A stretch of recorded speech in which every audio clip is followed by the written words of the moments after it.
teman-teman. Kebanyakan dari mana? Oh, ternyata berbagai macam ya. Ada yang dari Bandung, ada dari Cirebon, Karawang, Garut, ada yang dari Pontianak juga. Oke.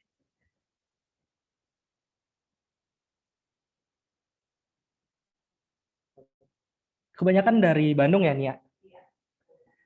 Oke. Nah, teman-teman semua, kita lihat ya, ternyata kita berasal dari berbagai kota dan juga dari kelas 10 sampai kelas 12, serta ada SMA dan SMK berbagai beragam macam, tapi kita semua satu mengikuti kegiatan asik ini. Ayo siapkan impian kamu. Nah, sebenarnya nih, ini acara apa sih sebenarnya? Nah, jadi untuk asik hari ini itu kita bakal bahas spesifik soal animasi nih, teman-teman. Jadi kalau kalian mungkin yang biasa ngedengar, oh animasi itu film Frozen, animasi itu film Toy Story. Nah, sebenarnya lebih dari itu, teman-teman, karena prosesnya panjang, kita harus siapin segala macam, kita harus siapin karakternya, kita harus bikin melalui proses editing dulu. Nah, itu kita bakal cari tahu bareng-bareng hari ini nih. Benar sekali, ternyata animasi itu begitu luas ya. Betul banget. Kita lihat, teman-teman penasaran, sudah nggak sabar tentang animasi.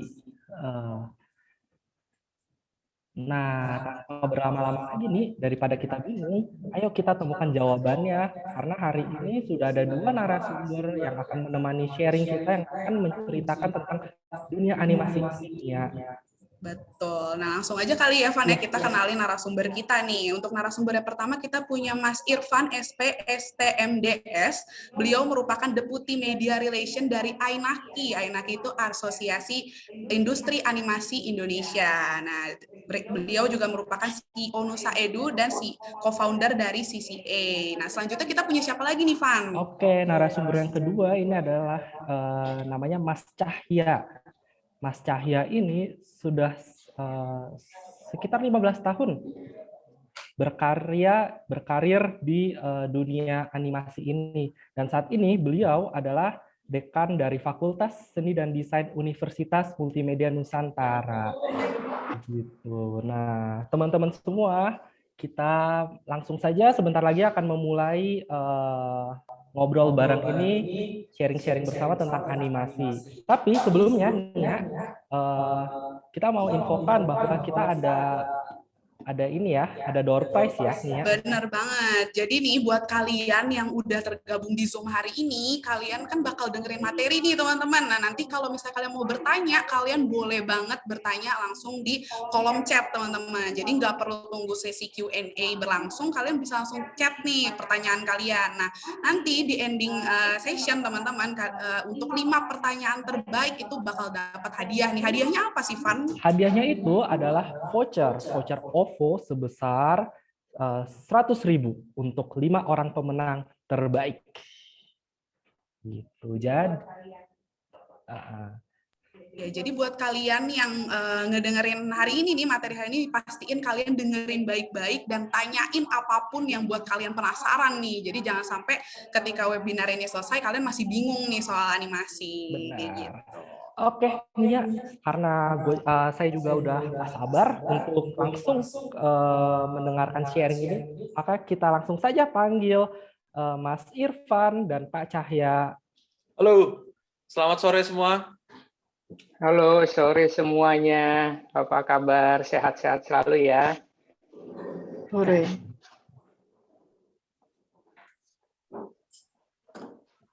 Ya, Mas William, Mbak Natania, terima kasih nih sudah diundang. Ingin bagi-bagi informasi nih. Cukup langka informasinya, mudah-mudahan sore ini jadi produktif nih buat teman-teman. Benar sekali. Ya. Gimana Kang Irfan? Silahkan mau dimulai dulu mungkin. Pokoknya sih kalau dilihat animasi teh luas ya. Kalau banyak orang Bandung nih kayaknya pakai istilah-istilah teh mah gitu mah aman lah ya. Ya kita dari zaman kapan ya? Dari sejak kecil nonton animasi terus dan dijejali animasi terus mempengaruhi hidup kita, dan rasanya saatnya kita menjadi pelaku ya, menjadi kreatornya.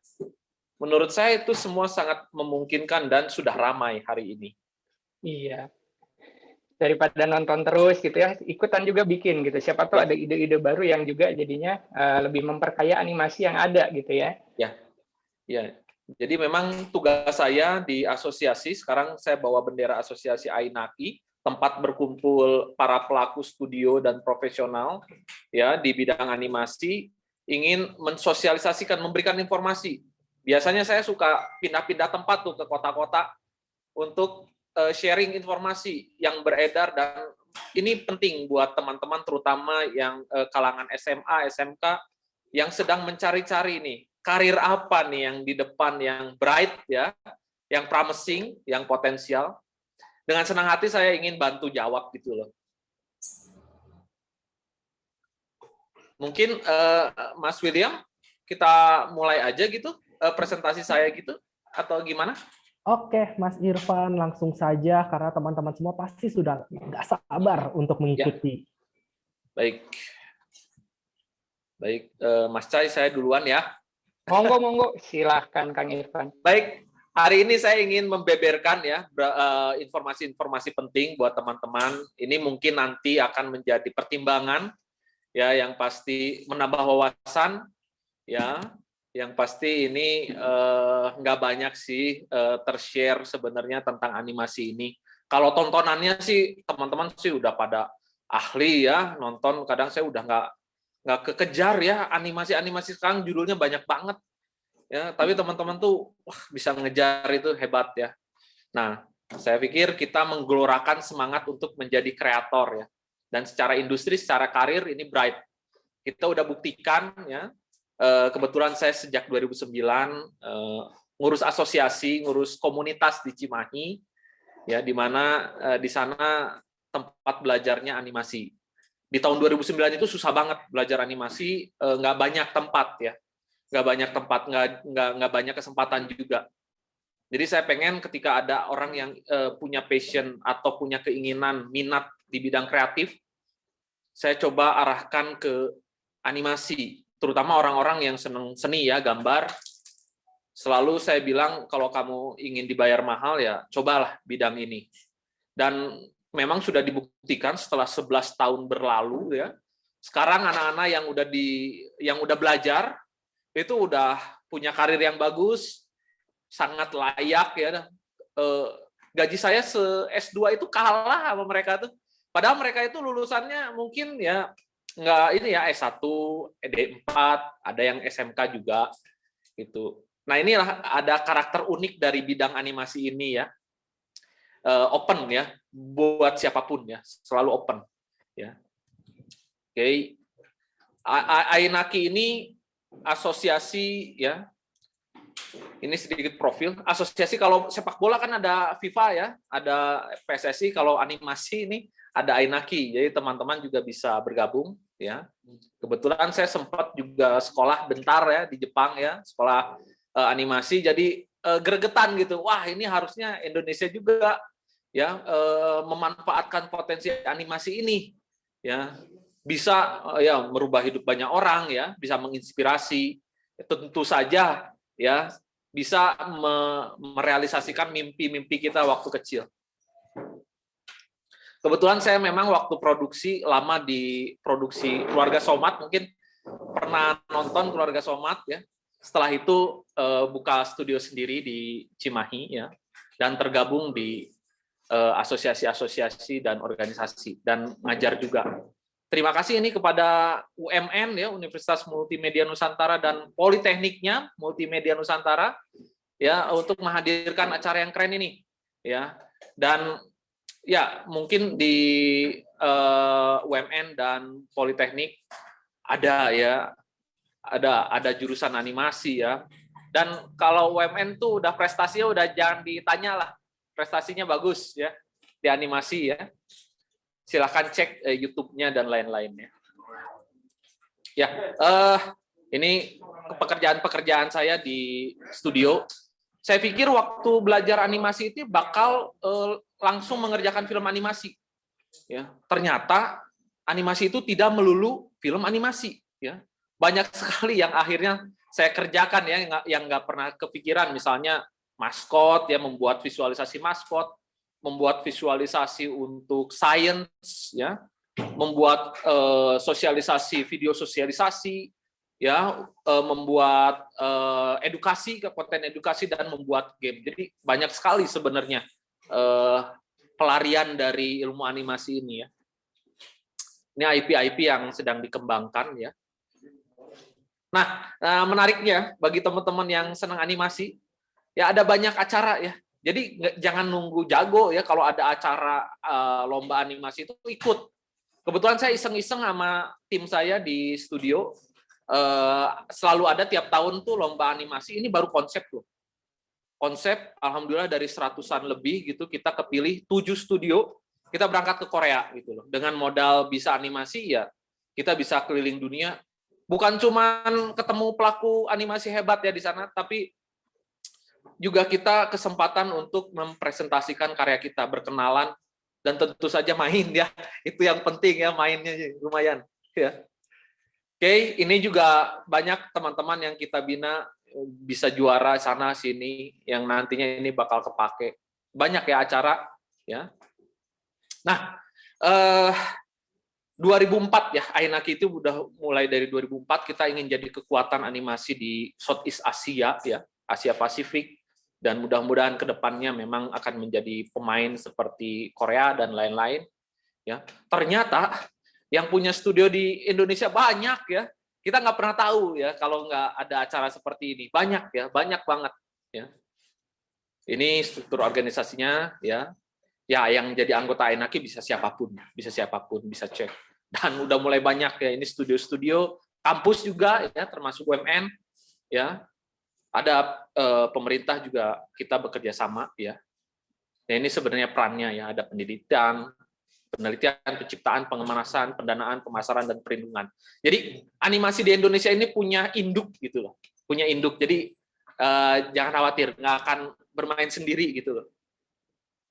Cukup banyak, sekarang anggotanya 92 studio, ya.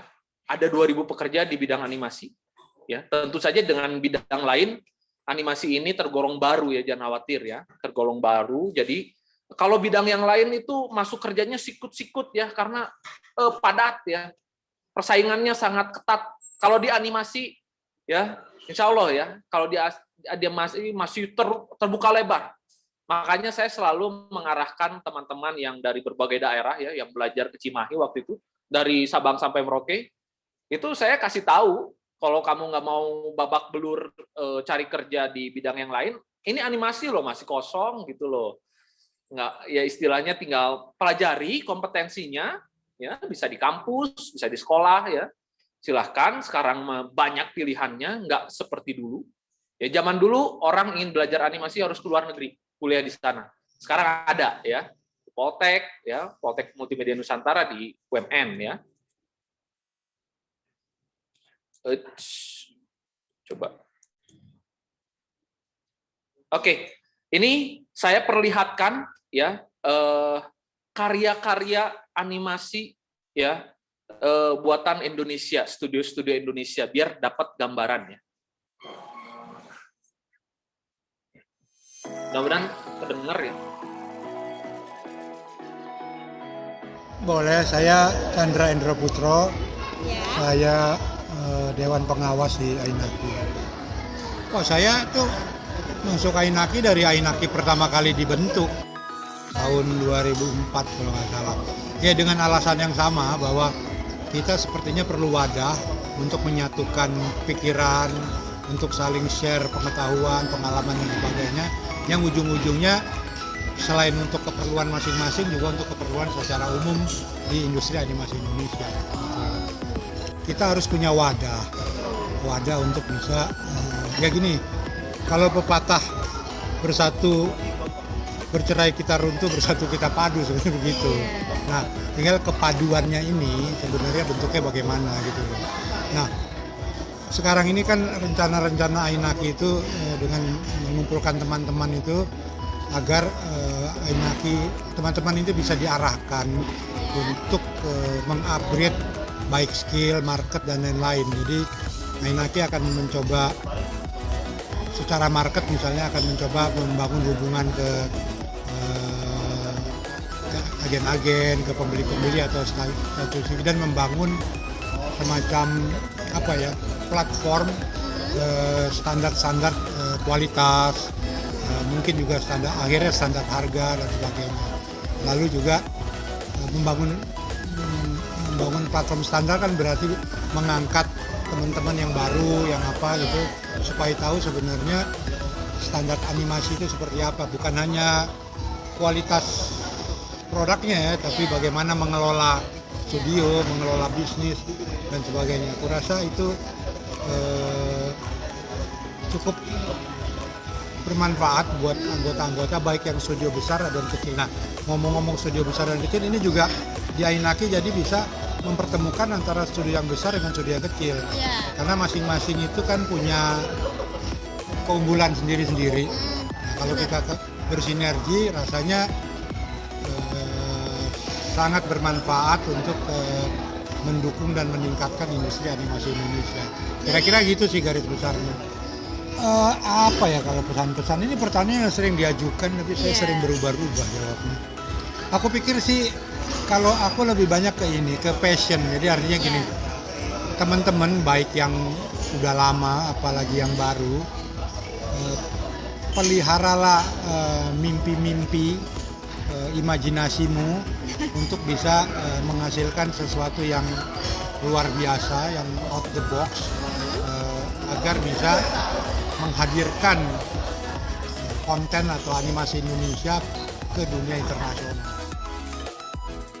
Nah, ini sebenarnya peran dari asosiasi, dari pemerintah juga bersama, gimana caranya kita bisa memberikan ke depan meja pasar internasional bahwa animasi di Indonesia itu punya kapasitas untuk memproduksi dan juga bukan sebagai service studio aja, tapi juga menciptakan IP-IP tadi.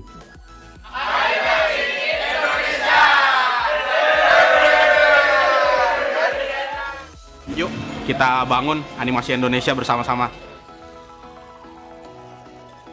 Oke, ya kalau tadi menyimak ya bahwa sulit sekali mendapatkan SDM animasi, itu bagi kalian adalah sebuah kesempatan yang sangat terbuka ya.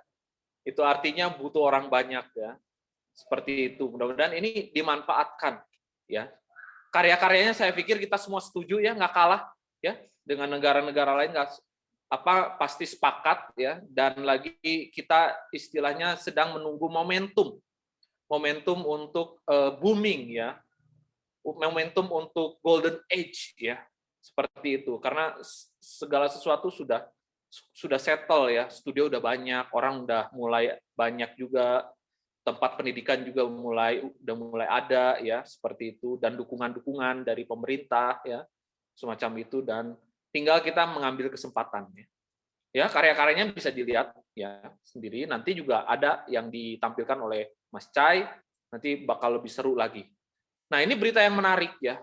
Jika tidak ada COVID ya, ada 6 animasi layar lebar ya yang hadir. Baru sempat 2 ya, ya. Biasanya kan layar lebar animasi di Indonesia 1, 2, dan mulai tahun kemarin ada 6 ya. Dan ini sebuah kabar gembira menurut saya. Ini kan menyedot para pelaku atau SDM ya. Ada banyak ya. Dan mulai sekarang animasi kita masuk ke Disney Hotstar, Netflix, dan lain-lain ya. Ini perjalanan dari tahun ke tahun ya. Memang kita butuh waktu ya cukup lama untuk sampai hari ini. Ya. Cukup banyak ya. Nah, di samping studio-studio lokalnya, ya alhamdulillah saya puji syukur ya, saya sempat dipertemukan atau bertemu dengan para diaspora, ya orang Indonesia yang bekerja di luar, ya. Mungkin teman-teman nggak familiar dengan mukanya, tapi lihat judul-judulnya. Mungkin itu yang membuat teman-teman familiar ya. Keren ya, ada yang Mas Roni Gani ini 3D animator ya di LM ya di Singapura. Ya, saya kurang tahu posisi saat ini seperti apa, cuman dia pernah terlibat di Aquaman, Bumblebee, Avenger, Ant-Man, dan Ready Player One. Mas Alfian ya, FX ya. Jadi animasi itu bukan dibangun hanya oleh animator ya. Nanti teman-teman bakal menyadari bahwa kok nggak hanya animator ya. Animator itu salah satu profesi saja. Nah, setelah saya ini bakal ada senior animator yang berbicara Mas Cai ya. Jadi beruntung hari ini kita dapat komplit narasumber ya. Ya, saya ingin tunjukkan gitu bahwa orang Indonesia juga terlibat di proyek-proyek film besar ya. Tuh, ya ada David Lojaya, dia karakter desainer. Ya, banyak film-film yang populer ya dibuat oleh David Lojaya. Kalau teman-teman istilahnya nggak akan nyangka ya, dia tinggal di Lampung ya teman-teman, bukan di Jakarta ya, di Lampung, dia ngerjainnya di sana gitu loh. Terus ada Johannes Surya, wah ini udah senior banget. Silahkan cek ya karya-karyanya, itu keren banget ya.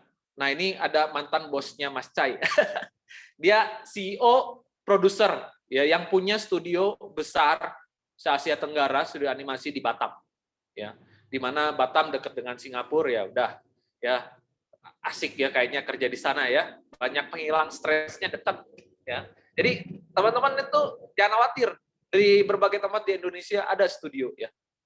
Terus ada Stephen, masih muda-muda ya kalau dilihat ya, tapi sudah di mana-mana. Stephen ini dulunya kalau nggak salah di Australia, Weta ya. Mas ya, sorry. Mbak Faza Sultan, tadi cowok-cowok semua, sekarang cewek ya. Nih, ada Faza Sultan, kompositor. Ya, nanti mungkin bisa dibantu Mas Cai, apa sih kompositor dan lain-lain.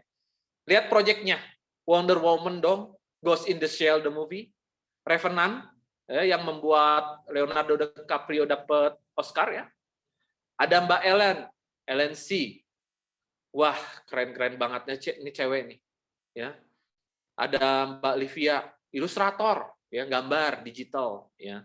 Ya yang kurang di 3D bisa di digital ilustrator, masih bisa terlibat di animasi. Ya. Ini Mbak Rini Sugianto, sebenarnya saya ada fotonya bareng dia, cuman hilang fotonya ya, jadi nggak ada sayanya. Tapi ini real, ada ya. Pernah diundang ke Cimahi ya. Walaupun perempuan, tapi tidak menutup kemungkinan masuk ke industri ini dan banyak. Ya. Ini yang fenomenal tadi Mas William mention film Frozen. Ya. Ada orang Indonesia bagian dari tim produksi Frozen 2 dong. Grisela Sastrawinata, perempuan, ya, nggak masalah dari backgroundnya dari SMK, SMA, kalau nggak salah hampir sebagian besar SMA ya, karena dulu kan jarang ada SMK ya, jadi nggak ada masalah ya. Yang penting mau belajar ya. Nih kalau teman-teman suka Outbots ya, ada nih orang Indonesia yang di belakang film Outbots ya sebagai story writer ya. Chris Lee, Karavan ya. Lalu Mas Andre Surya, ya. Itu orang-orang yang sudah membuatkan path karir untuk di luar negeri. Jadi studio-studio luar negeri itu udah mention Indonesia melalui mereka, bahwa orang Indonesia juga punya kapabilitas untuk kerja di studio besar. Mohon maaf, ya, ada tank wajah melewat ya. Ya, ini sebuah penelitian yang jadi ketika disurvei melalui loker-loker yang beredar, ya lowongan kerja, ini ada profesi yang ada di animasi ini sebanyak ini. Paling banyak dimension, paling banyak dibutuhkan 3D animator. Tadi yang hanya menggerak-gerakan. Ada mograph artis, ya, storyboard artis, video editor, video editing, ya, VFX yang bikin model-model 3D modeling, ya, model-model 3D, ya, sampai ilustrator. Butuh 7.000 ya tahun kemarin. 7.000 orang ya. Kalau lulusan SMA SMK itu masih belum bisa memenuhi ya. Itu artinya kan masih peluang terbuka lebar. Ya. Banyak sekali ya, sampai 20 profesi ya di animasi itu. Jadi apapun minat kalian, apapun bakat kalian, apapun kompetensi kalian, selalu ada tempat di industri animasi itu. Tinggal dipilih ya. Nggak perlu bisa semua ya, nggak perlu bisa bikin film sendirian ya, pusing ya. Ya, ini sebenarnya, nah ini hasil riset juga. Kemarin kita coba cari studio-studio se-Indonesia, ya, kita dapat 120 studio, dan terakhir kita coba lagi sampai 300 studio. Jadi jangan khawatir, ya, banyak banget. Memang paling banyak di Jakarta, ya, paling banyak Jakarta, ya, ibu kota, ya.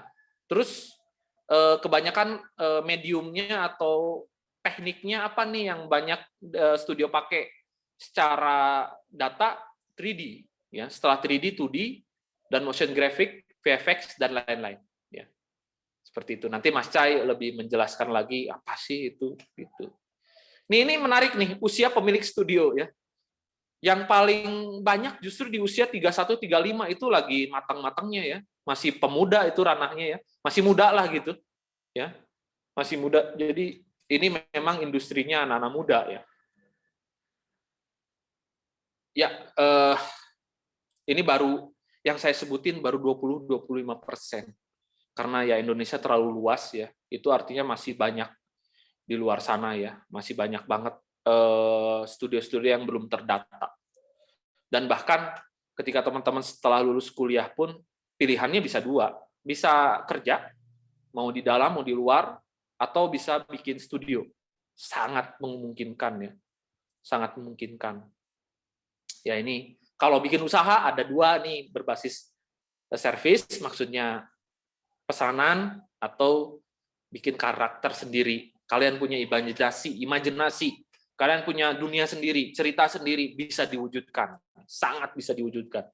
Bahkan dengan medium YouTube, teman-teman bisa punya channel sendiri, dan bisa punya fans sendiri gitu, nggak nunggu di bioskop ya, dan sudah banyak contohnya ya, sudah banyak contohnya. Ya.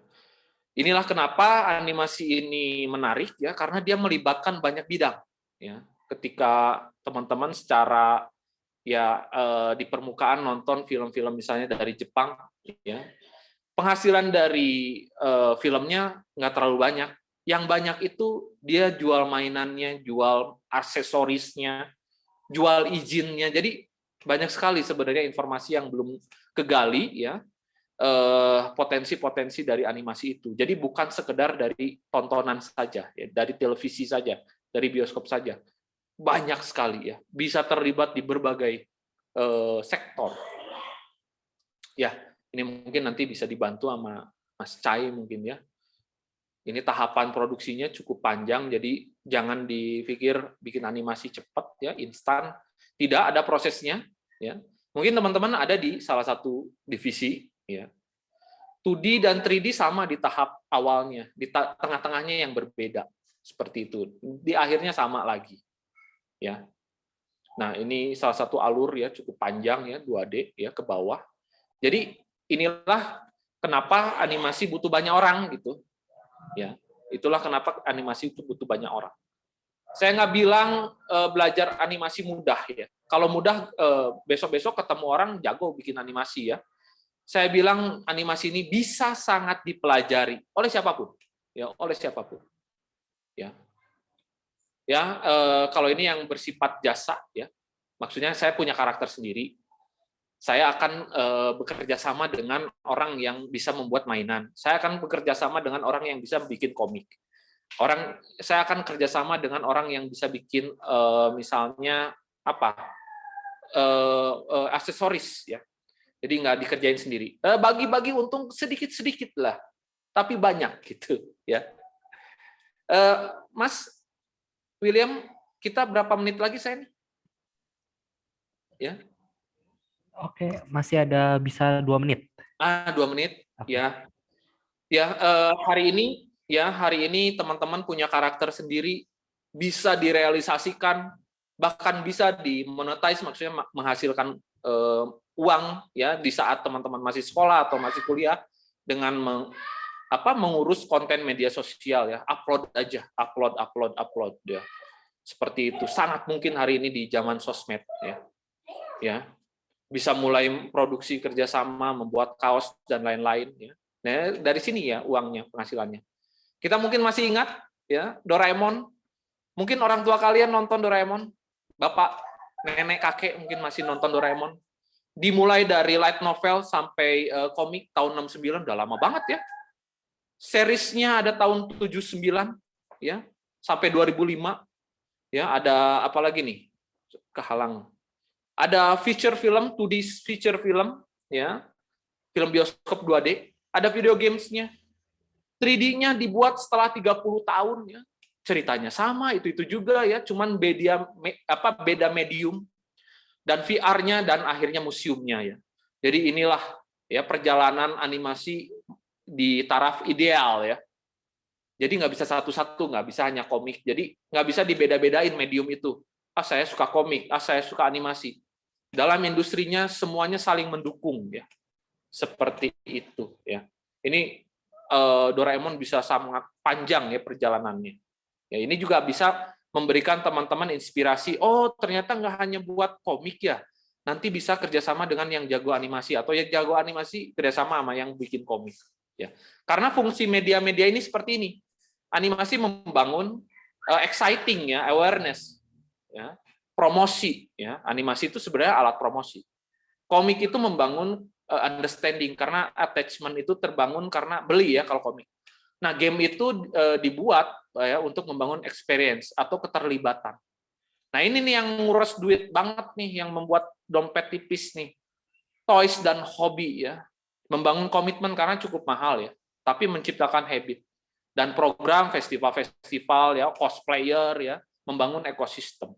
Inilah tahapan-tahapan ya, siapa tahu menjadi informasi buat teman-teman, inspirasi ketika mengembangkan animasi. Inilah yang harus dicoba dijalanin ya. Saya pikir ini udah bukan materi ini ya, terlalu berat ya. Mas William, terima kasih ya, informasi dari saya mungkin cukup ya. Mudah-mudahan nanti bisa, kalau yang masih penasaran kita buka QA. Oke, terima kasih banyak Mas Irfan untuk sharing yang pertamanya. Baik.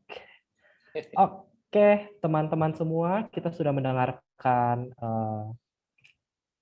berbagai penjelasan awal ya tentang animasi oleh Mas Irfan, tentang ternyata sangat dibutuhkan oleh banyak orang gitu terkait animasi. Kita langsung saja mau mendengarkan sharing yang kedua dari Mas Cahya. Mas Cahya, silahkan. Baik, terima kasih Mas Evan, Mbak Nia juga. Terima kasih Kang Irfan sudah membuka dengan sangat menarik tuh. Itu banyak banget poin-poin yang sebenarnya jadi pertanyaan nih, saya yakin nih sama teman-teman semua nih. Waduh, ternyata animasi gitu ya. Benar gitu, emang kondisinya luas gitu ya. Nah, di sini saya akan coba share ya. Saya coba bagikan juga kayak gimana sih animasi sebenarnya dan gimana dia diproduksi dan kira-kira bisa ke bentuk apa aja gitu ya animasi. Saya share screen ya, teman-teman. Nah, untuk awal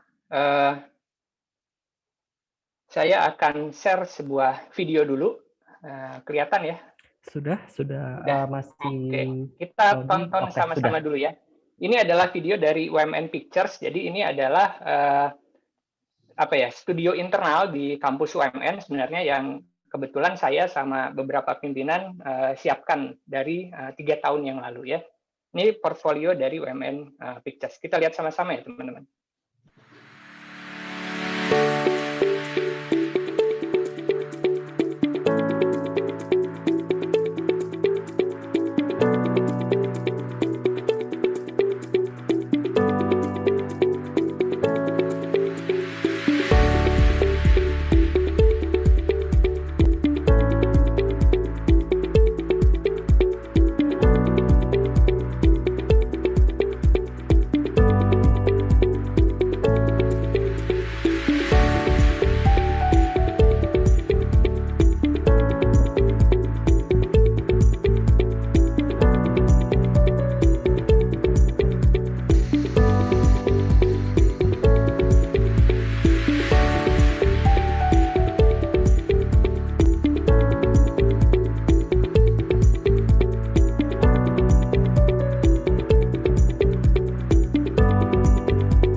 itu ya kira-kira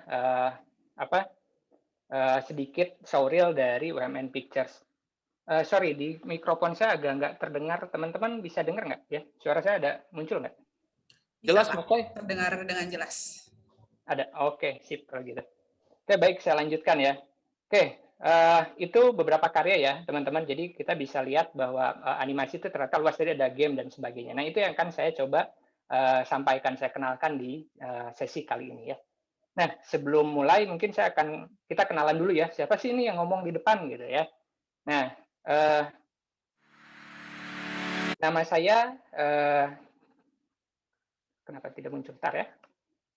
Sip. Nama saya adalah Cahya Daulay ya.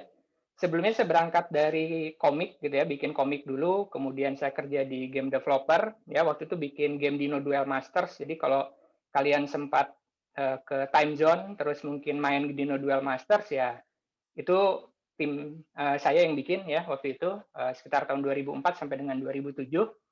Terus kalau kalian pernah main Need for Speed Carbon, game balap gitu ya, beberapa aset mobilnya itu sempat dibikin di studio tempat saya bekerja dulu ya.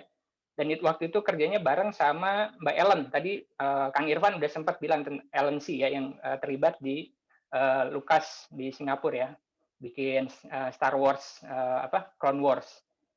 Setelah itu saya bergabung ke studio animasi di Batam ya, Infinite tadi. Bos saya Pak Mike Wilwan tadi yang sempat juga disampaikan oleh Kang Irfan. Di sana saya bikin serial Franklin's and Friends sama Tatsumi, sama satu project yang sangat spesifik yaitu Unyil ya, itu yang di pojok atas tuh lagi ngedadah-dadah gitu ya. Itu dulu kita sempat bikin di sana gitu. Nah, saya terlibat di situ.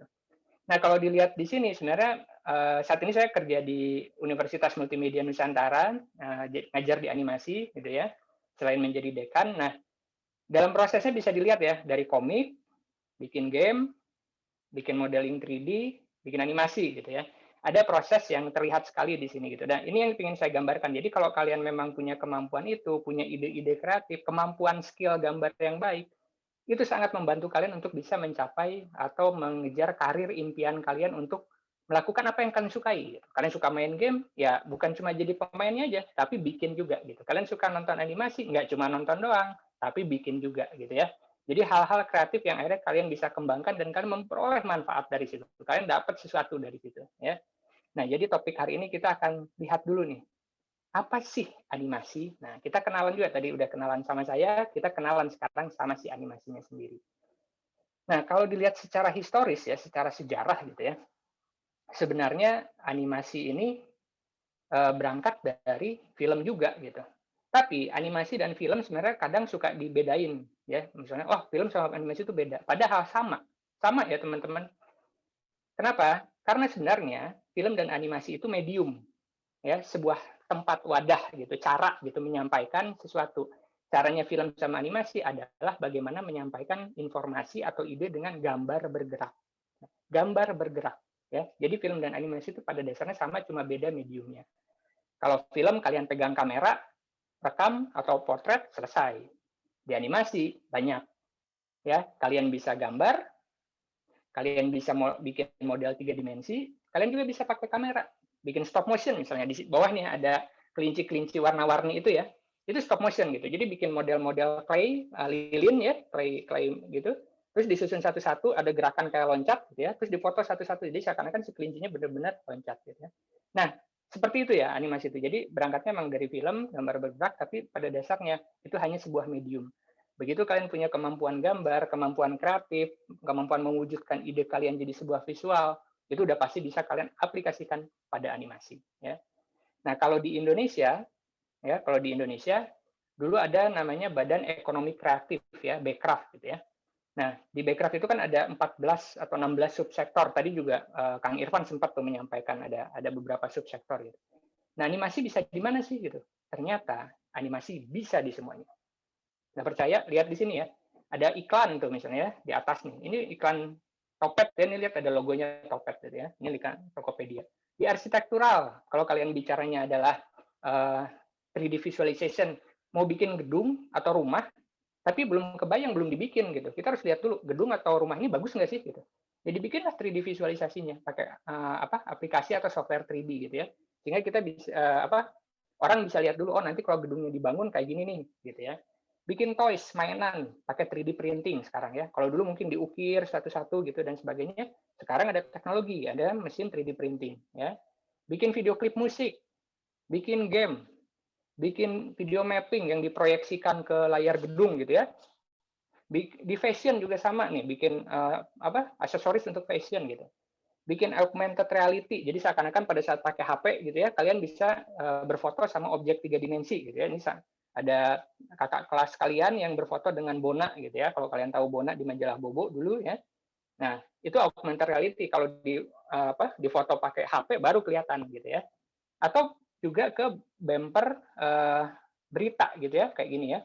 Bumper berita kan kalau misalnya ada berita di TV gitu ya, ada gerakan-gerakan, itu istilahnya motion graphic sebenarnya, itu adalah bagian dari animasi. Bahkan yang lebih ekstrim lagi adalah di pertunjukan, dunia pertunjukan.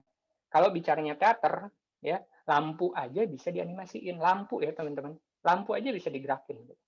Ya, gimana sih biar paham seperti itu? Ya, tadi kreativitas sama penguasaan teknologi. Jadi kalian paham teknologi, kalian punya kreativitas. Syukur-syukur adalah kalian punya kemampuan visual yang sangat kuat. Kenapa? Karena harus dibayangkan. Karena harus ngebayangin dulu sebelum bikin, gitu ya. Harus ketahuan dulu di kepala, gitu ya. Nah, jadinya animasi itu ternyata bisa diaplikasikan pada seluruh subsektor industri kreatif ya teman-teman. Mulai dari fashion, arsitektur, permainan, mainan beneran, musik, ya, periklanan gitu ya, sampai teater, semua bisa.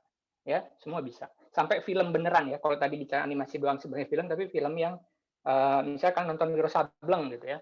Itu kan banyak visual efeknya ya. Langitnya yang diubah gitu dan sebagainya. Atau nonton Avenger gitu. Emang kalian pikir beneran tuh perang 2000 orang gitu sekaligus? Wah, susah tuh. Nah, orang-orang yang aktor-aktornya paling berapa puluh orang gitu. Lalu yang seribuan lagi dari mana? Itu pakai modal 3 dimensi ya yang digerakin. Kayak gitu ya. Jadi bisa dimanapun diaplikasikan ya. Nah, lalu tadi bicara tentang proses produksi. Nah, sebenarnya gimana sih bikin animasi gitu? Kalau kalian sifatnya belajar, pengen tahu ya kalian pasti banyak dari SMA, SMK rata-rata gitu ya. Sebenarnya yang paling standar kita ketahui prosesnya itu seperti ini, 3 ini. Ya, praproduksi, produksi, lalu pasca produksi di akhir. Tapi dimulai ini semua dari nomor 1, ide. Nah, ini kalian harus kreatif nih. Idenya apa sih? Layak nggak dijual? Menarik nggak ditonton sama orang? Menarik nggak jadi game? Menarik nggak jadi mainan? Nah, di situ ya. Tapi kalau bicaranya animasi, ide itu harus diceritakan, disampaikan. Sehingga harus disusun jadi sebuah cerita. Lalu mulai dibuat storyboard. Ya, setelah storyboard dibikin kan baru gambar ya. Kita belum tahu nih apakah bagus apa enggak nih kalau gambar ini disusun jadi sebuah film gitu ya. Baru dibuat animatik. Jadi animatik itu susunan storyboard, susunan gambar yang udah bergerak gitu ya. Nanti saya liatin deh contoh yang animatik itu kayak gimana. Jadi sketsa-sketsa pensil yang sebenarnya udah bergerak. Nah, kalau udah animatiknya oke, kita udah lihat, oh kayaknya oke nih ceritanya. Menarik nih. Judulnya Frozen ke-8 gitu ya. Frozen 8 gitu ya. Atau apa gitu. Nah, barulah mulai dilakukan desain. Ya, desain itu adalah bikin model 3 dimensinya. Karena kan kita bicaranya 3 dimensi ya, bikin model 3 dimensinya. Kalau 2 dimensi ya berarti gambar-gambar 2 dimensi gitu ya, teman-teman. Tapi kalau 3 dimensi berarti bikin model 3 dimensinya. Nah, kelihatan nih. Di praproduksi, kemungkinan animasi dibuat, diproduksi itu ditentukan di tahap tersebut. Ya, di tahap tersebut itu udah bisa memakan tenaga kreatif ya, tenaga kerja sampai dengan 100-200 orang baru di tahap awal praproduksi.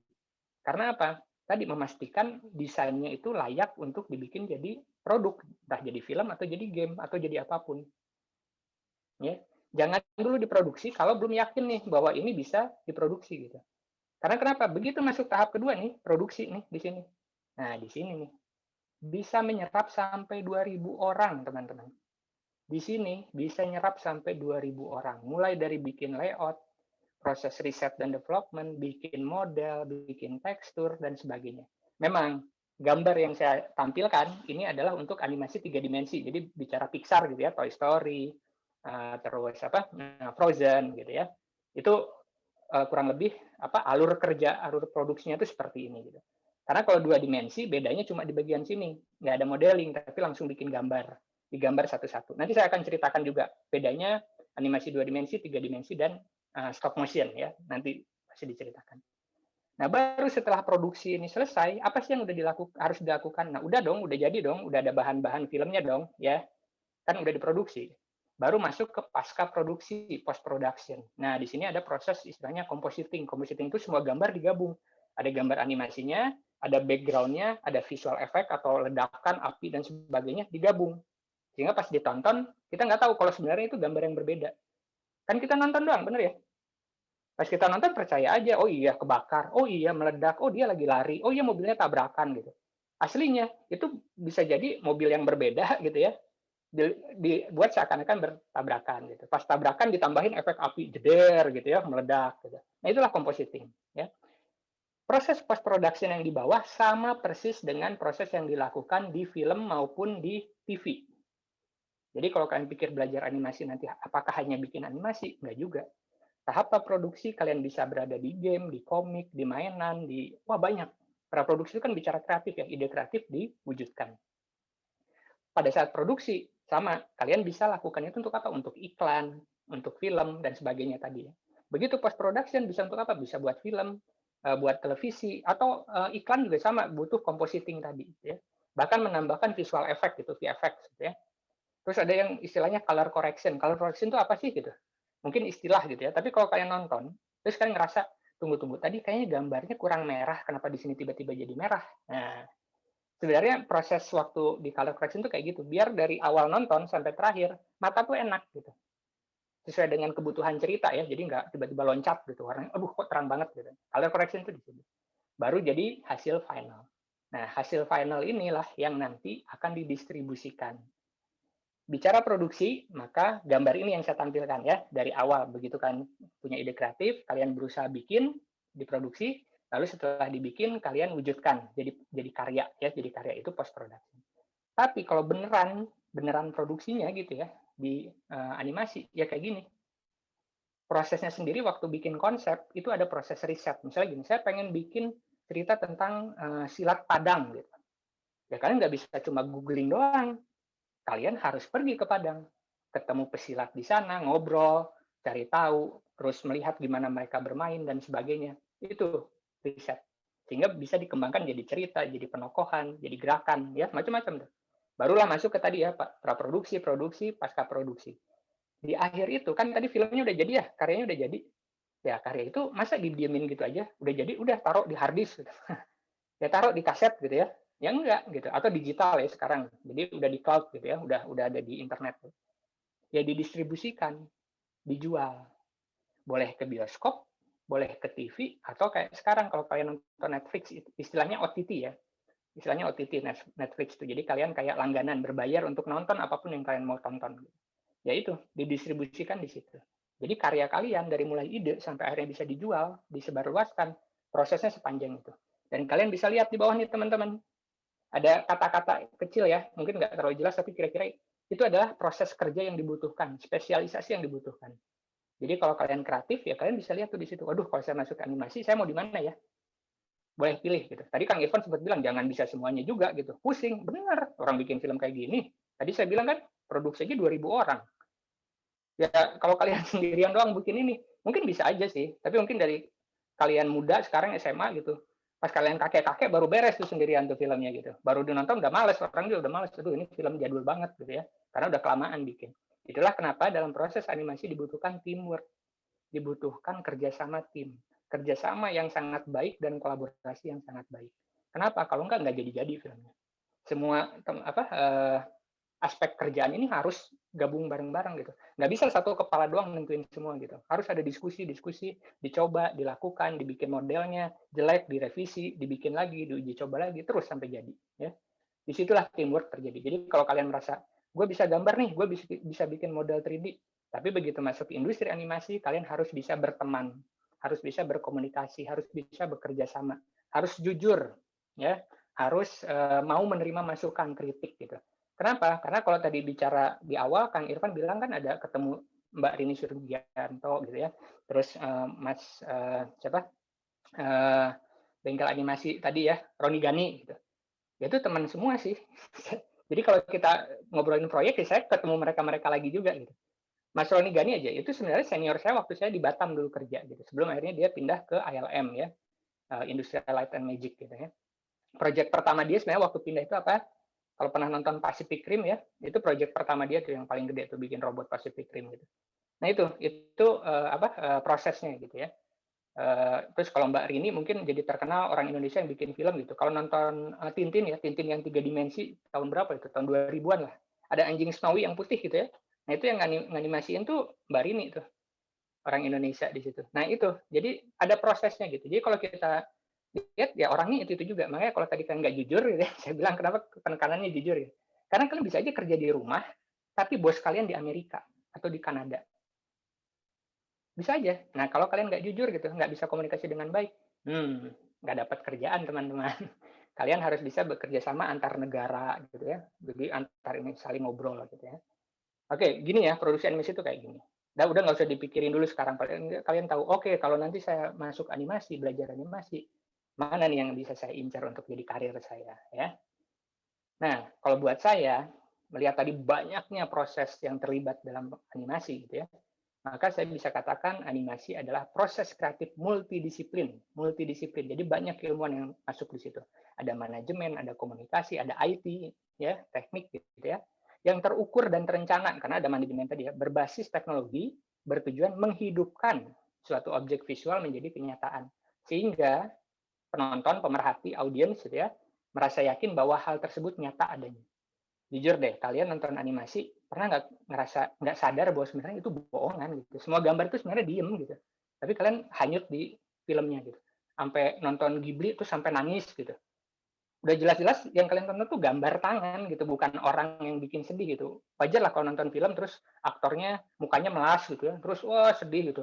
Udah ketabrak, ketimpa tangga, kejatuhan gerobak bakso gitu ya. Terus pokoknya jadi jatuh susah gitu ya.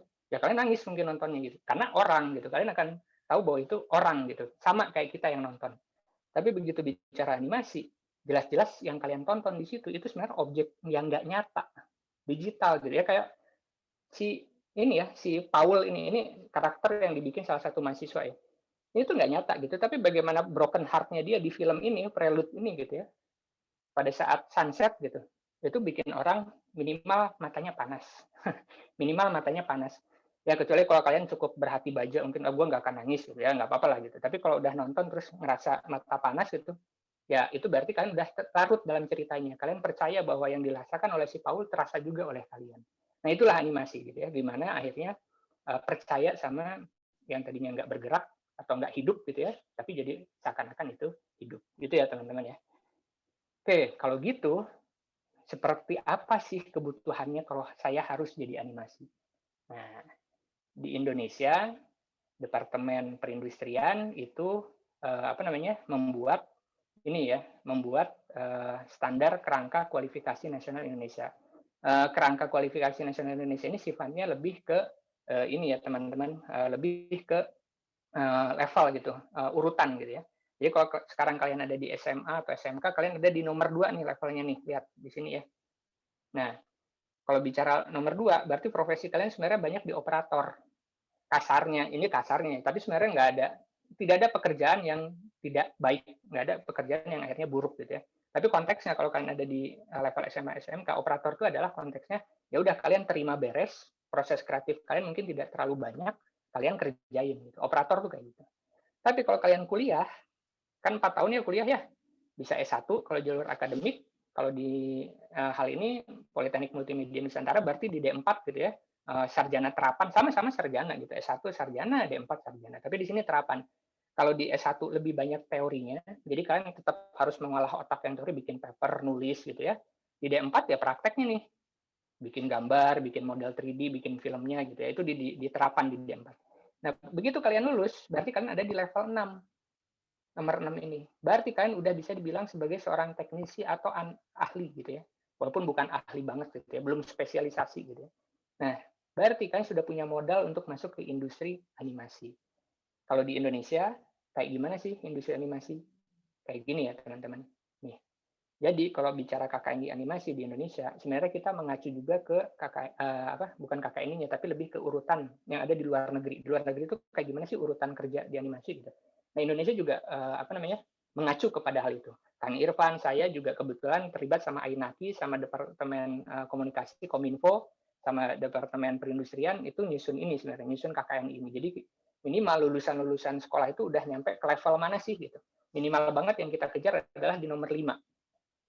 Dia ngerti proses produksi dan bisa bikin produksi, tapi butuh bantuan atau kerjasama teman-teman yang lebih jago lagi gitu, yang lebih spesial gitu ya. Kayak gitu kurang lebih ya.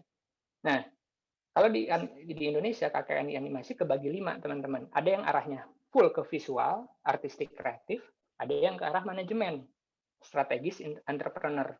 Kasarnya kalau kalian cuma pengen di depan komputer ngegambar, bikin model 3D, animate, arahnya ke arah visual nih, ke arah artistik, kreatif.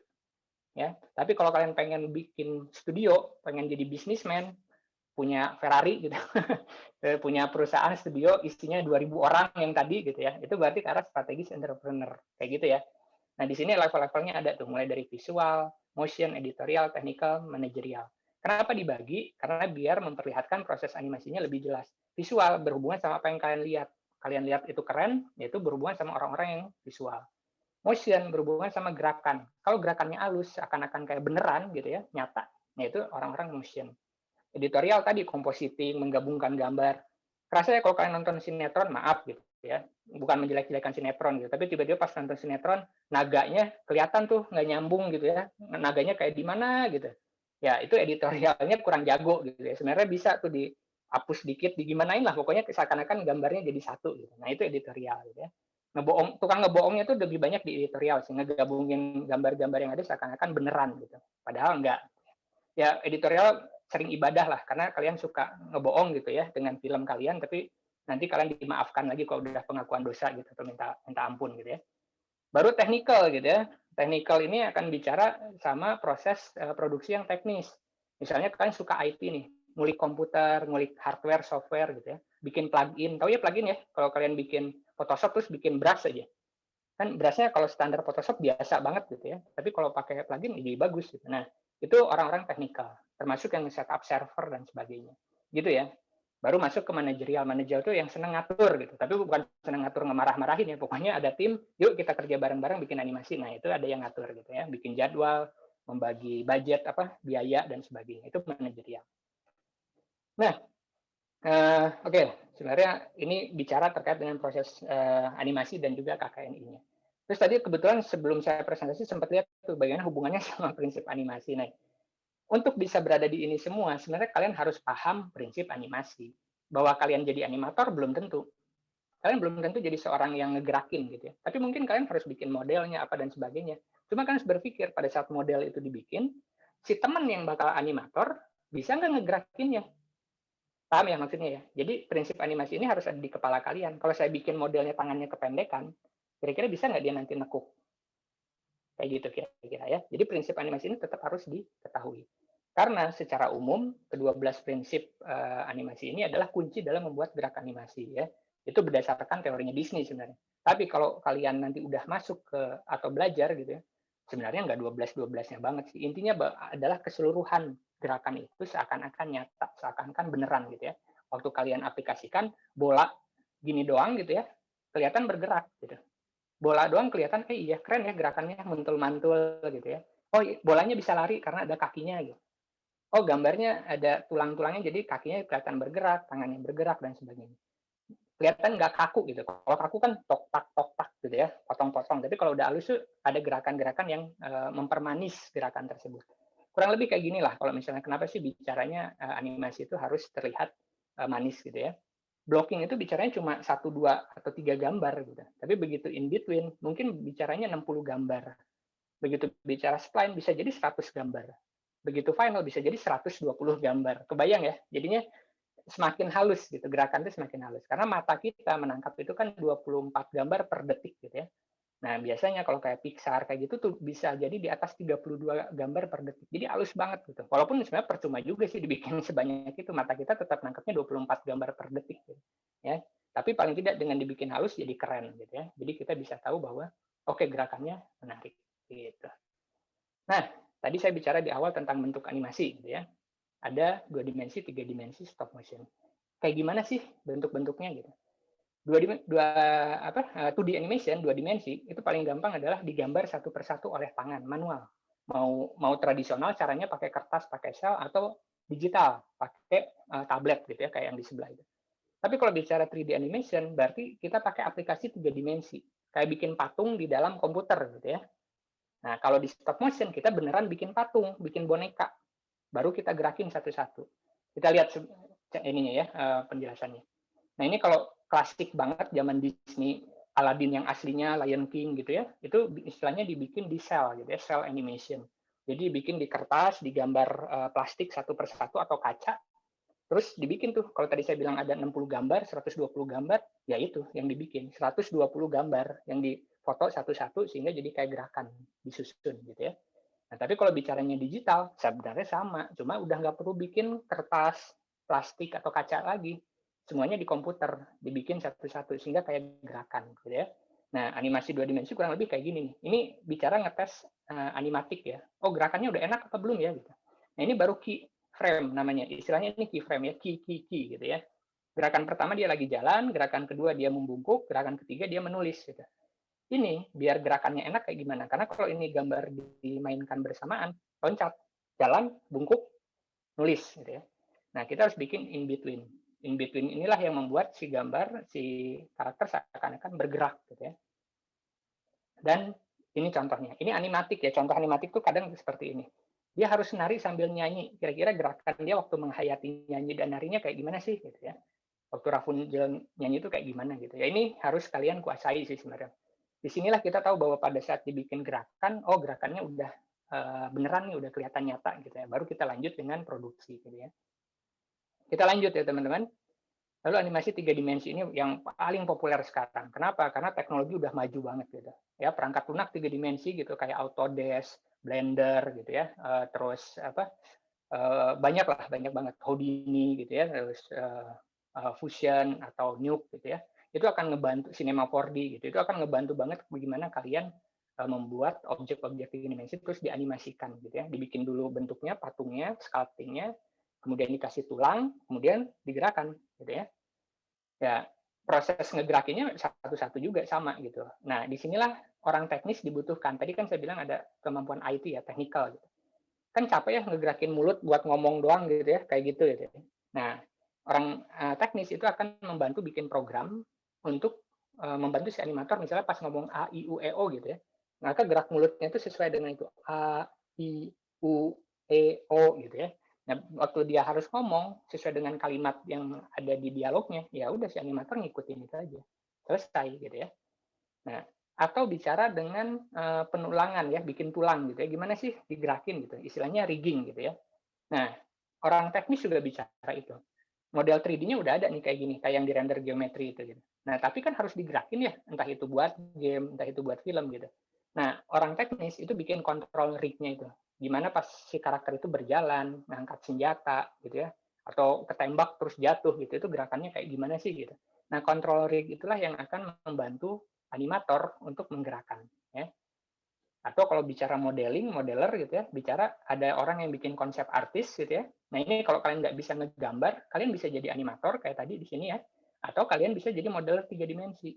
Walaupun sebenarnya kemampuan menggambar sangat membantu ya teman-teman, kalau kalian bisa menggambar, maka nge-modeling itu lebih bagus gitu karena ada attention to detail ya. Itu kemampuan yang sangat spesifik dari seorang animator. Kayak gini ya. Jadi gimana dari model yang sebelumnya kaku ya, kotak-kotak terus harus dibikin smooth gitu ya, halus gitu ya. Ya kan udah nonton lah ini ya, gimana para princess bergabung semua gitu. Ini pasti hasil dari karya animasi 3 dimensi ya. Pencahayaan, gerakan, dan sebagainya gitu ya. Oke, kita lanjut stop motion. Nah, ini mungkin ada tapi jarang dan biasanya sedikit lebih mahal dari 3 dimensi karena apa? Kebutuhan kalian untuk sangat kemampuan ngulik craftsmanship ya, istilahnya craftsmanship gitu kan, ngulik bikin model kecil-kecil, boneka kecil-kecil terus digerakin tuh harus tinggi gitu. Mau dari kertas, dari gambar ataupun dari model 3 dimensi sama aja ya. Mungkin salah satu perusahaan yang terkenal tuh namanya Laika ya. Kalau di Indonesia ada Studio Lanting ya, Mas Firman gitu. Itu bikinnya stop motion tuh. Nah, kalian bisa lihat tuh kayak di bawah tuh gerakan si monyet ninja itu ya, pas dia bergerak. Dan kalau bisa dilihat, itu sebenarnya lama bikinnya tuh. Si animatornya aja dari mulai pakai singlet, pakai kaos hitam, sampai pakai kaos tangan panjang gitu ya. Berarti berhari-hari tuh dia bikin tuh. Nggak cuma sehari beres gitu. Hanya untuk membuat gerakan yang sehalus itu. Gitu. Nah ini stop motion. Atau ini, pasti nonton dong, kalian pernah nonton lah, saya yakin. Ya. Nah di balik gerakan para domba-domba jahil ini gitu ya, itu ada animator yang dengan capek-capek ngegerakin satu-satu dipotret, terus dikompositing, jadi seakan-akan gerak gitu ya, digerakin satu-satu gitu. Nah ini stop motion ya teman-teman. Nah itu, jadi ada 3 jenis animasi 2D, 3D, stop motion. Tapi tentu yang sangat populer sekarang adalah 3 dimensi. Nah ini sebagai intermezzo sebelum kita masuk sedikit kemana lagi sih selain dari film gitu ya. Kalau tadi kan bicara terkait dengan animasi seperti apa dan bentuk-bentuk animasi. Ini adalah beberapa karya bagaimana animasi 2D, 3D maupun stop motion atau visual effect diuji coba oleh kakak kelas kalian yang sebelumnya udah kuliah di UMN ya. Sempat saya ajar lah. Nah ini kita lihat dulu sama-sama ya.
Sebagian dari kakak kelas ini udah ada yang bekerja di studio animasi, studio periklanan, dan juga ada yang udah ke luar negeri ya, melanjutkan studi ada tapi kerja di studio luar negeri juga ada.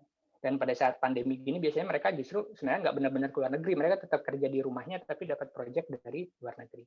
Nah kalau biasa kita lihat ya, oh ternyata animasi memang berangkat dari film atau series gitu ya. Kalian nonton OTT sekarang Netflix lah, Disney Plus lah, Prime, Amazon Prime gitu ya, atau HBO Max gitu, ya selalu akan nemu gitu ya. Tapi ternyata nggak cuma ini, animasi bisa sampai ke visual effect gitu ya. Tadi kan saya tunjukin visual effect gitu ya. Ini kalau pernah nonton Hugo gitu ya, ada satu adegan di mana lokomotif nembus stasiun terus jatuh ke jalan raya gitu. Pas nonton, kalian percaya ini beneran kan? Orang ketipu gitu ya, beneran gitu. Aslinya sebenarnya kayak gini. Maket 3 dimensi stop motion gitu yang digerakkan, terus nanti layar hijau yang kalian lihat di belakang diganti jadi sebuah gedung gitu. Jadi seakan-akan pas disatukan di compositing semuanya nyambung jadi satu gambar, seakan-akan beneran. Contohnya kayak gini. Sebenarnya syutingnya di studio dengan layar hijau nih kayak gini, ya. Tapi begitu orang editor atau compositing melakukan magic trick-nya, dia akan jadi seperti ini. Jadi kita nggak bisa lihat lagi bahwa sebenarnya tadi ada layar hijau di situ.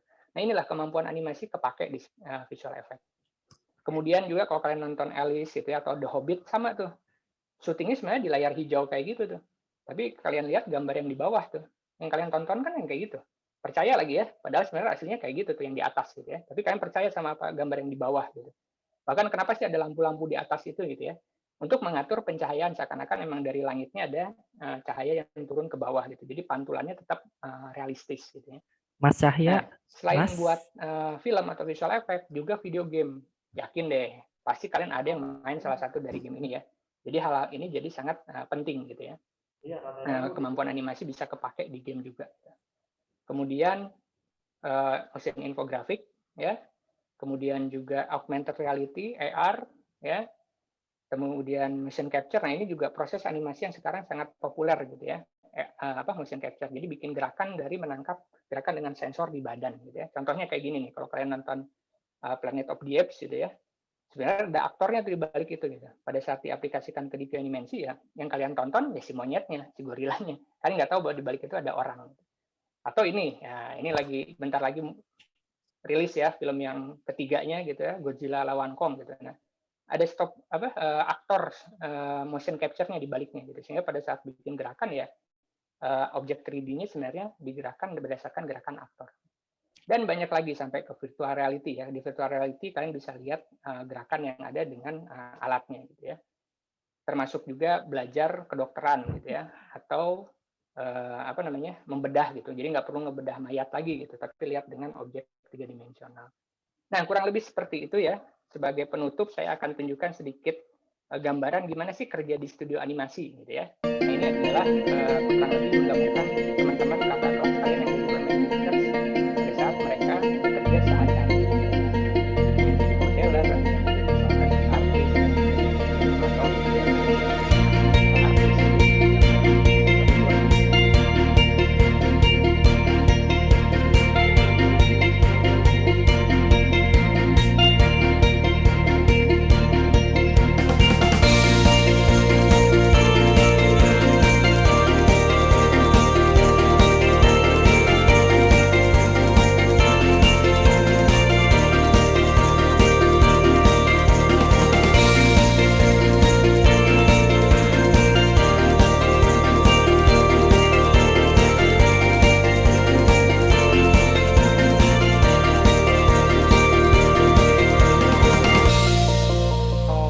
itu saja dari saya.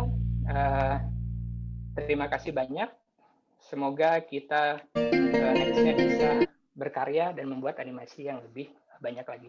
Sorry nih, saya kayaknya nggak bisa dengar ya. Jadi barusan baca dari chat ya, Mas Evan, Mbak Nia, Pak Roy.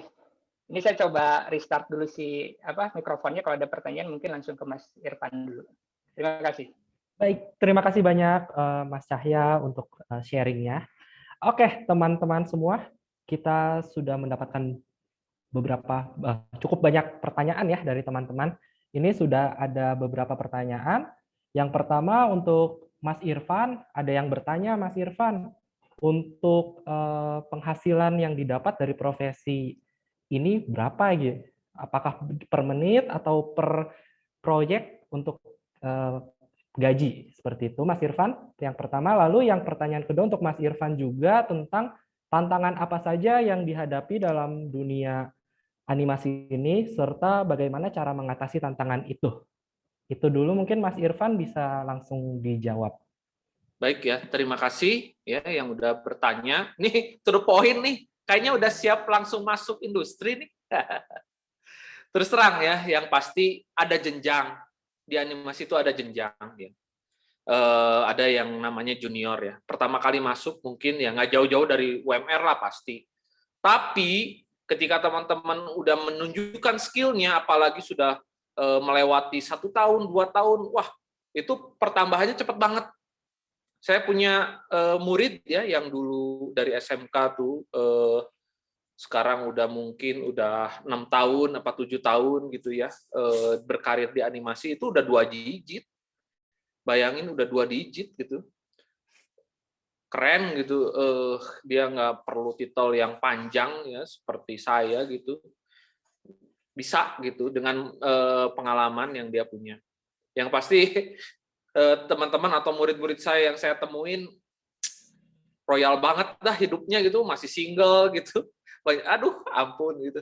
Dia pakai kendaraan yang mereka suka gitu, kayaknya tuh gampang banget ganti-gantinya. Itulah ya, itu yang saya alami ya. Kebetulan kan murid-murid sendiri, jadi saya sering tanya aja. Kalau di Jakarta itu yang pengalamannya sudah 2 tahun, 3 tahun, atau apalagi 4 tahun tuh bisa di angka 8 sampai 9 ya. 7, 8, 9 juta per bulan.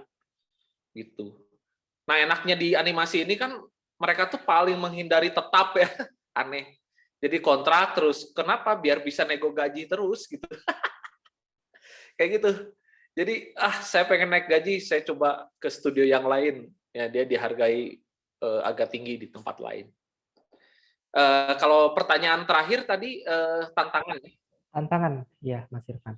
Sebagai kreator, pengusaha atau profesional ya? Sebagai animator dan juga ya profesional di bidang animasi. Ini animasi itu memang awalnya hobi ya, kita passion dan lain-lain. Tapi hobi itu juga menuntut sesuatu dari kita. Jadi jangan dibayangkan kita seperti di taman bermain. Maksudnya dibutuhkan komitmen, kesabaran, ya, durability, ya, tahan banting, ya. Selama memang benar-benar teman-teman passion, maksudnya memang minat, ya, rasa capek itu bisa tergantikan. Ada juga yang merasa minat, tapi ketika masuk ke industri kok nggak lama gitu loh. Itu artinya memang bukan di situ minatnya menurut saya. Tapi yang kalau benar-benar minat, itu seberat apapun pekerjaan kok happy gitu loh, happy terus. Yaitu artinya di animasi ini selain membutuhkan skill, ya, dibutuhkan juga sikap kerja yang baik, ya, soft skill, ya. Karena industri ini ya tidak selebar industri yang lain, jadi ketemu orangnya itu lagi, kita harus menjaga nama baik kita, ya. Yang saya khawatirkan dari generasi ini sebenarnya bukan skillnya cepat banget, ya, kalau belajar tingkatnya cepat, tapi soft skill, ya, sesuatu yang apa ya, karakter, ya, kedisiplinan, mental, ya, itu. Kalau teman-teman bisa menjawab soft skill itu, mau kerja di luar negeri juga yang sudah dibuktikan oleh teman-teman, itu bisa, ya, bisa tembus. Itulah, ya, totalitas, ya. Jadi skill belum cukup, ya.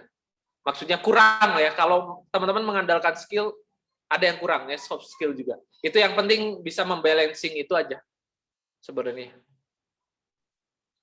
Nambahin mungkin Kang Irfan, udah kedengeran ya suara saya? Ya, udah. Ya, terkait sama skill, tadi saya bilang terkait jujur juga dan komunikasi gitu. Sebenarnya berbicara tentang skill, emang benar sih. Kalau mau belajar, cepet, beneran. Saya pernah ngajar yang dari nggak bisa gambar, di tahun kedua, gambarnya udah bagus gitu. Bagus dalam artian informatif, ya. Kita tahu itu cowok, cewek, gemuk, kurus, dan sebagainya. Itu monster atau manusia gitu. Kurang lebih gitu. Begitu bikin modeling di tahun ketiga, lebih rapi lagi gitu. Karena dia bisa gambar. Itu mau dipelajari. Tapi yang penting lagi adalah resilience gitu. Kalau kita bicaranya adalah industri 4.0, daya tahan gitu. Mau ngulik, mau menerima kritik, nggak mudah jatuh pada saat dikritik gitu. Nah itu sangat penting karena begitu kita tahu ini, buat saya pribadi ya dari komik animasi itu buat saya sih loncatan gede banget gitu. Wong bisanya ngegambar komik doang dan dulu di nye juga dibully juga, jelek nih gambarnya gitu. Sampai bisa selevel yang gambar backdrop saya ini gitu ya. Yaitu saya butuh beberapa waktu juga, tapi ya resilience, berusaha terus nggak mudah kalah sama situasi gitu ya kira-kira ya. Oke, terima kasih buat Mas Irfan sama Pak Cahya buat jawabannya. Ini kita ada pertanyaan lagi nih. Nah ini sebenarnya bebas aja siapa aja mau jawab. Cuman mungkin pertama-tama Pak Cahya dulu kali ya yang boleh jawab. Gitu. Nah ini terkait dengan yang pemula-pemula nih biasanya. Ini ada beberapa pertanyaan yang mirip-mirip. Biasanya kalau sebagai pemula itu lebih baik mulainya di 2D atau 3D dulu. Nah itu yang pertama. Terus yang kedua itu kalau masuk animasi diajarin gambar apa enggak sih? Nah itu yang kedua. Terus kalau selanjutnya itu kalau punya ide konsep atau cerita tapi nggak bisa gambar, jadi cuma tahu ide konsepnya aja nih, itu bisa nggak sih gabung ke dunia animasi? Gitu. Mungkin Pak Cahya boleh langsung dijawab aja. Boleh. Oke, baik, makasih. Ini sekaligus menjawab semua aja ya. Intinya gini, pertama banget gitu ya, adalah otak kreatifnya dulu gitu. Kalian bisa memvisualkan sesuatu di kepala kalian.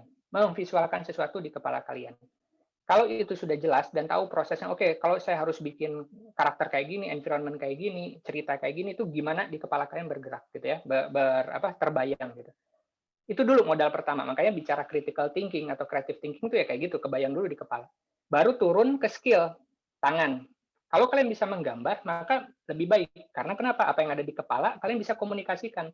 Nggak semua orang, ilustrator, story artist, atau modeler, ngerti apa yang kalian maksud. Kalau kalian nggak memberikan gambar. Itu satu. Jadi, pertama ide kreatif, kemudian turun ke gambar, baru kemudian aspek lainnya, itu modeling, atau manajemen, dan sebagainya ya. Nah, jadi prosesnya seperti itu dulu. Nah, masalahnya, gambar itu kadang nggak semua langsung merasa bisa, karena biasanya kita ditakut-takutin dengan bakat. Padahal sebenarnya nggak. Gambar itu sama kayak kalian belajar berhitung gitu. Kalian belajar berhitung jadi bisa ngitung gitu, kali-kalian tambah-tambah ya karena hal yang berulang kan. Gambar juga sama, karena proses yang berulang. Kalian sering latihan, akhirnya bisa gambar sebenarnya. Jadi jangan takut sama punya bakat atau enggak gitu. Memang tadi balik lagi, daya tahannya kayak gimana gitu ya. Itu pertama. Tapi kalau nggak bisa gambar banget, tapi kalian bisa membayangkan, terus kalian attention to detailnya bagus, kalian bisa jadi animator atau modeler, bikin model 3 dimensi. Ya, tetap bisa, nggak perlu bisa gambar sebenarnya. Tapi kalian kebayang di kepala kalian, dan kalian bisa riset dengan baik, oke, ukurannya harus begini dan sebagainya, lalu kalian wujudkan dengan objek 3 dimensional. Bisa banget itu. Nah, prosesnya memang dalam pendidikan diajarin gambar. Kenapa? Tadi, kan di kepala udah kebayang ya. Masalahnya, bayangan itu ada di kepala kalian. Bisa nggak bayangan itu diwujudkan jadi visual? Nah, kemampuan bikin sketsa, bikin gambar jadi penting. Kurang lebih gitu sih. Jadi tetap kalian bisa masuk ke arah manapun, jadi penulis cerita, jadi apa, karena kalian nggak bisa gambar gitu ya. Tapi pada dasarnya gambar diajarin dan bisa dipelajari. Kurang lebih gitu ya.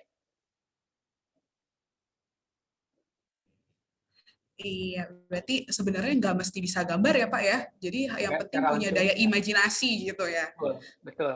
Oke, nah ini ada satu pertanyaan terakhir nih ya. Jadi bebas aja, mau Pak Cahya yang jawab boleh, mau Pak Irfan yang jawab juga boleh gitu. Barengan aja kali. Iya, boleh. Pertanyaannya apa dulu nih?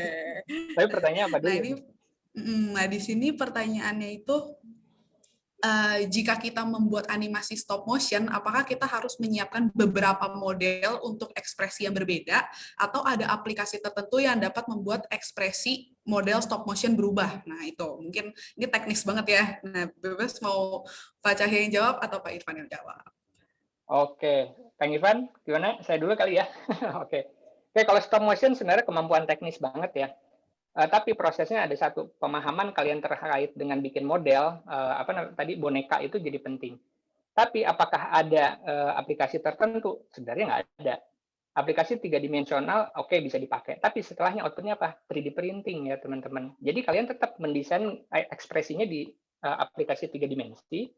Jadi misalnya ada 10 muka gitu, A, I, U, E, O, tadi ya, kayak saya mulutnya berubah-ubah. Ya kalian print tuh 10-10-nya.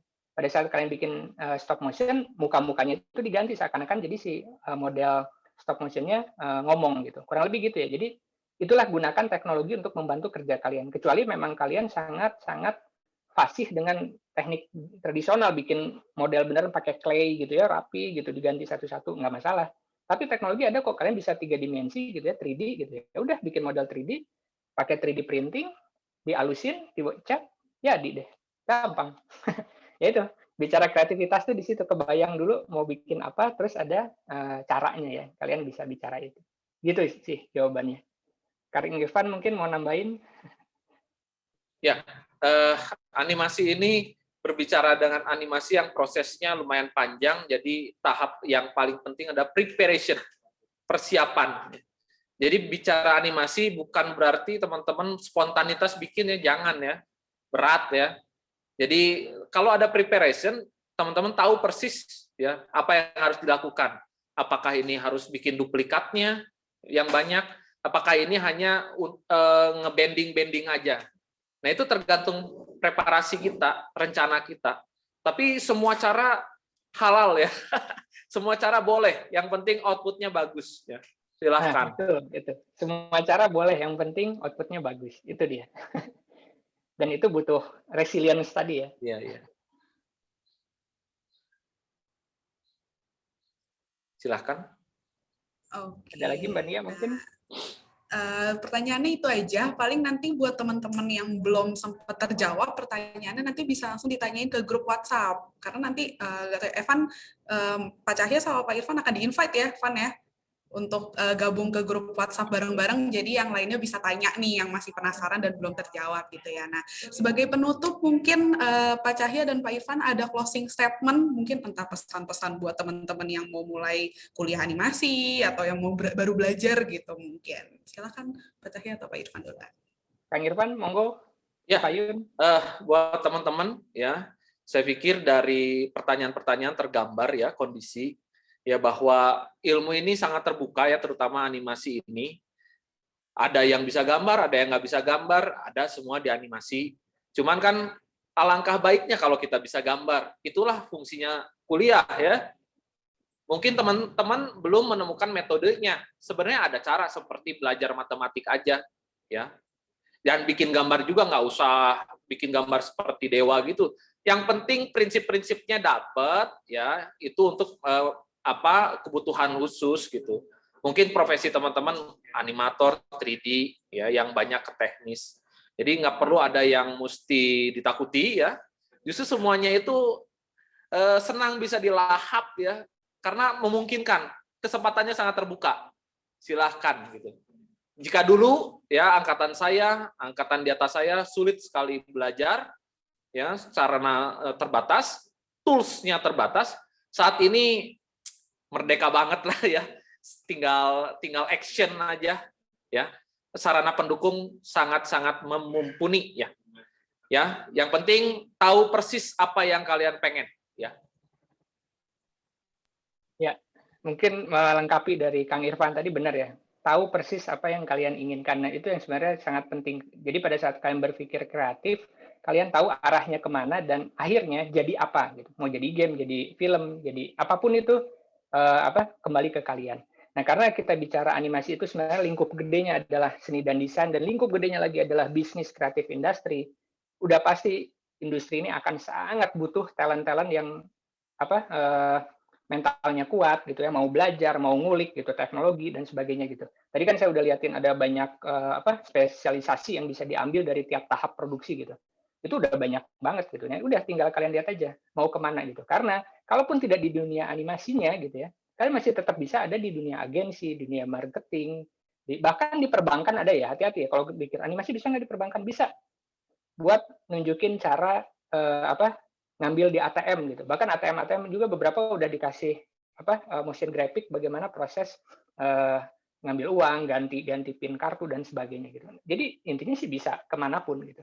Yang penting adalah kreativitas kalian bisa diwujudkan menjadi sebuah gambar bergerak dan orang ngerti hal itu apa, informasi yang disampaikan itu apa.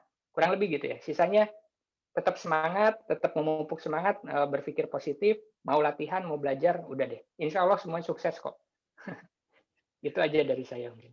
Oke, terima kasih banyak Mas Cahya dan Mas Irfan. Tidak terasa teman-teman kita sudah sampai di penghujung acara. Sudah banyak yang kita dapat pesan-pesan sharing, lalu wawasan kita semakin luas terkait dunia animasi ini. Nah, teman-teman, sebelum kita mengakhiri acara ini kita mau foto bersama, dan sesudah foto aku akan umumkan siapa 5 teman tadi yang beruntung mendapatkan voucher OVO sebesar 100.000. Oke, kita akan foto terlebih dahulu, teman-teman. Mari kita buka kameranya supaya kita lihat wajah ganteng dan cakep dan cantik dari teman-teman semua. Oke, nanti akan dibantu oleh teman saya Rizka untuk foto. Oke, mari buka kameranya teman-teman semua.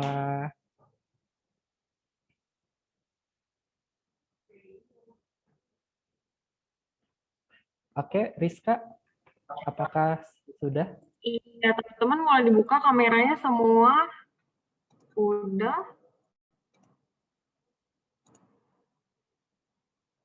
Satu. Udah.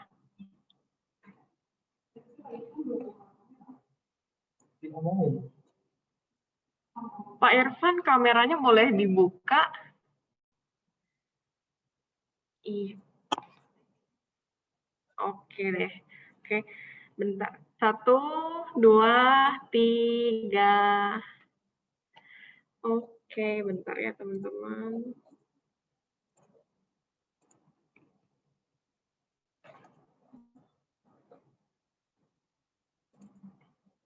Sekali lagi ya. 1, 2, 3.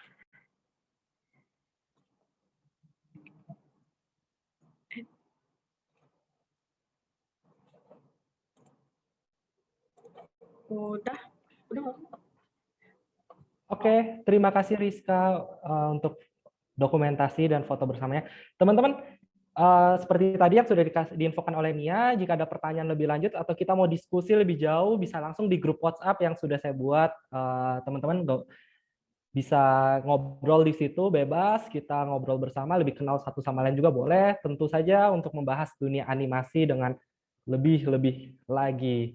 Seperti itu. Dan akhirnya teman-teman kita akan ada asik-asik berikutnya, kegiatan asik berikutnya akan diumumkan juga di grup WhatsApp itu saksikan terus, tunggulah kami dan selalu semangat dalam sekolahnya.